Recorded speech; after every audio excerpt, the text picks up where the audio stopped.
آخری حدیث آج کے لیکچر کی 12ویں حدیث امام محمد بن عبداللہ المہدی سے ریلیٹڈ، 12ویں خلیفہ سے ریلیٹڈ 12ویں حدیث.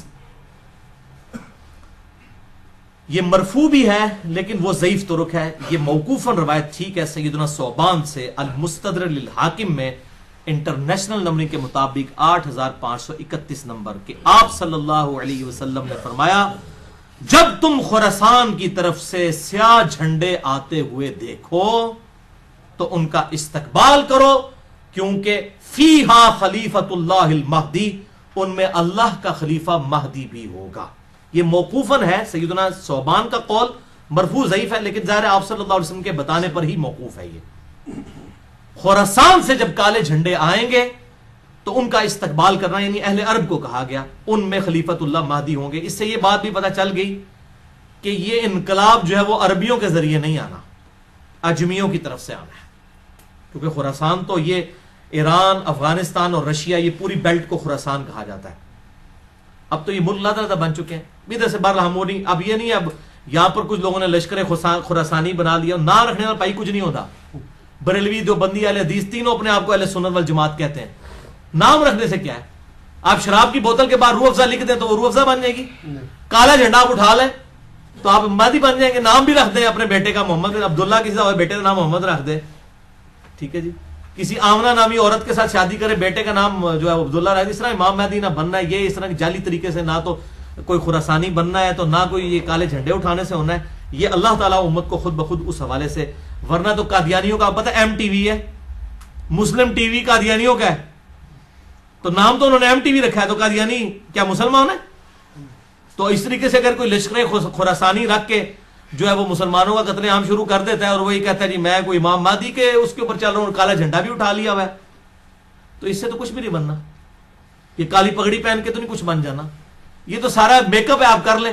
وہ اشفاق احمد صاحب صحیح بات کرتے تھے کہ جس جہاز کا انجن خراب ہو چکا اس کو آپ پینٹ کر کے نئی سیٹیں لگا کے اڑا نہیں سکتے، انجن تو خراب ہے نا اندر سے. تو آپ یہ لیپا پوتی کر رہے ہیں، مولوی داڑھی لمبی لمبی رکھ لیں، پگڑیاں باندھ لیں، کرتے شلواریں اوپر اٹھا لیں، ٹخنوں سے گنے پہ اٹھا لیں، تلواریں اٹھا لیں. اس طرح کرنے سے کوئی محمد بن عبداللہ المہدی یا اس کے گروہ کا بندہ تو نہیں مان جائے گا. وہ تو جب معاملہ ہوگا اسی وقت ہوگا. اور اس طریقے سے آج کل یہ میں غزوہ ہند والی بھی اکثر لوگ پوچھتے ہیں، خصوصاً جماعت الدعوہ والے، لشکر طیبہ اور یہ باقی لوگ وہ روایت لے کے چل رہے ہوتے ہیں. وہ روایتیں تو اس کی تقریباً ساری ضعیف ہیں، صرف ایک ہی اس کی صحیح روایت موجود ہے سنن نسائی کے اندر، انٹرنیشنل نمبر کے مطابق 3177 نمبر ہے. ایک چیپٹر کا نام بھی امام نسائی نے باندھا ہے غزوہ ہند کے نام سے. اس میں ایک روایت ہے کہ آپ صلی اللہ علیہ وسلم نے فرمایا، سنن نسائی 3177 انٹرنیشنل نمبر کے مطابق. اور ایک انٹرنیشنل نمبرنگ جو چل رہی ہے وہ اس میں 3175 ہے، 2 کا فرق ہے. بل اس میں یہ روایت ہے کہ آپ صلی اللہ علیہ وسلم نے فرمایا میری امت کے 2 گروہ ایسے ہیں جو کہ اللہ تعالیٰ نے ان کو آگ سے آزاد کر دیا ہے. پہلا وہ کہ جو پہلا گروہ وہ جو کہ ہند کے غزوے میں شریک ہوگا. غزوہ کہتے ہیں لڑائی کو، کوئی بھی لڑائی ہو. یہ جو غلط مشہور ہے کہ آپ صلی اللہ علیہ وسلم جس جنگ میں شامل ہوں وہ غزوہ ہوتا ہے اور جو آپ بھیجیں وہ سریہ ہوتا ہے، یہ بالکل جعلی بات ہے. ایسا نہیں ہے، یہ کوئی نہیں. غزوہ کہتے ہی لڑائی کو ہے، سریہ کہتے ہیں رات کے وقت نکلنے کو. تو غزوہ یا سریہ کی یہ ٹرمز بعد میں لوگوں نے ڈیوائز کی ہیں، ورنہ جو یہ غزوہ موتا بولا جاتا ہے اس میں تو آپ صلی اللہ علیہ وسلم کوئی نہیں تھے شامل. آپ تو مدینہ شریف میں بیٹھے ہوئے تھے جس میں خالد ابن ولید وہ رومن امپائر سے بچا کے لے کے آئے تھے لشکر. پہلے سیدنا زید ابن حارثہ شہید ہو گیا، آپ صلی اللہ علیہ وسلم مسجد میں بیٹھ کے کہہ رہے ہیں میرے زید کو شہید کر دیا گیا، میرے جعفر کو شہید کر دیا گیا، میرے عبداللہ بن رواحہ کو شہید کر دیا گیا. اب اللہ کی تلواروں میں سے ایک تلوار کے ہاتھ جو ہے مسلمانوں کی وہ جو ہے وہ سپہ سلاری آ گئی ہے. یہ صحیح بخاری میں حدیث ہے، میں نے علم غیب والے لیکچر میں بتائی ہے، مسئلہ نمبر 6A میں. اللہ تعالیٰ نے آپ کو دکھا دیا اتنے 100 کلومیٹر دور کا منظر، تو آپ تو موجود نہیں تھے، اسے غزوہ موتا کہا جاتا ہے. حالانکہ غزوہ تو نہیں تھا. یہ غزوہ اور سریہ کی جو یہ ڈیفینیشن غلط ہے، کیونکہ اسے بریلویوں نے حاضر ناظر کا عقیدہ نکالا ہے. وہ کہتے ہیں یہ دیکھیں غزوہ ہند ہے تو آپ خود بھی آئیں گے اس میں. وہ پائیے پہلے ایک عقیدے ہی جعلی بناتے ہو، پھر اس میں فٹ ان کرتے ہو باتیں.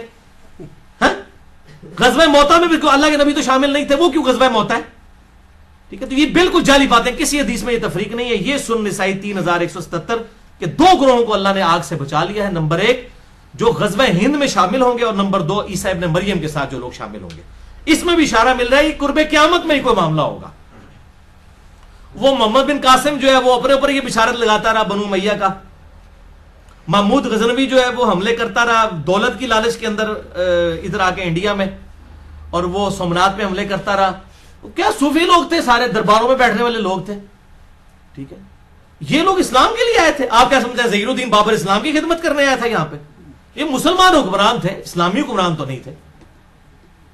یہ اسی طریقے سے تھے جیسے چنگیز خان تھا، بس یہ تھا کہ ان کے ساتھ مسلمان کا ٹائٹل لگا تھا، باقی ہے تو مسلمان تھے. یہ ہم نہیں کہتے کافر تھے، لیکن اسلامی حکومتیں تو کوئی نہیں تھی. تو اس طریقے سے وہ محمد بن قاسم اپنے اوپر لگاتا رہا، اس کے بعد محمود غزنوی اپنے اوپر لگاتا رہا، آج لشکر طیبہ اپنے اوپر لگا رہی ہے. او پائیے قرب قیامت میں ہونا واللہ عالم یہ کس کے اوپر فٹ ہوتی ہے. اور باقی آپ کو تو ویسے ہی ہم بشارت دے دیتے ہیں، صحیح مسلم میں 553 نمبر حدیث ہے انٹرنیشنل نمبر کے مطابق، جس نے پورے خوشو گزو کے ساتھ وضو کیا اور 2 رکعت پڑھ لی تحیت الوضو جو ہے پوری توجہ کے ساتھ، اس پہ جنت واجب ہوگی. تسی پائی نہ بیڑی بیڑے شامل ہو تو نہ جناب تسی قسطنطینیہ دے حملے شامل ہو، تسی گھر بیٹھ کے پائی جنت دی بشارت لے لو. صحیح مسلم 553. اس بعد جو مرضی کرتے رہو. اس طریقے سے نہیں، وہ وقتی طور پہ ضرور جنت واجب ہو جائے گی، لیکن بعد میں بھی کرتوت دیکھنے ہوں گے. اللہ تعالیٰ کی کوئی اسپیشل پروٹیکشن ہو تو پھر ہی بندہ بچتا ہے. تو یہ اس طریقے سے لوگ جو بشارتیں فٹ کرتے پھرتے ہیں، یہ کوئی کنفرم نہیں ہے. میں نے آپ کو مشکات کا بتا دیا کہ اگر کسی کو شوق ہو تو یہ مشکات کا پورا چیپٹر جو ہے 3-4 چیپٹرز کٹھے ہیں، 142 احادیث ہیں انٹرنیشنل نمبر کے مطابق 5379 سے 5520 تک. یہ آپ قرب قیامت کی نشانیوں کے اوپر پڑھ لیں.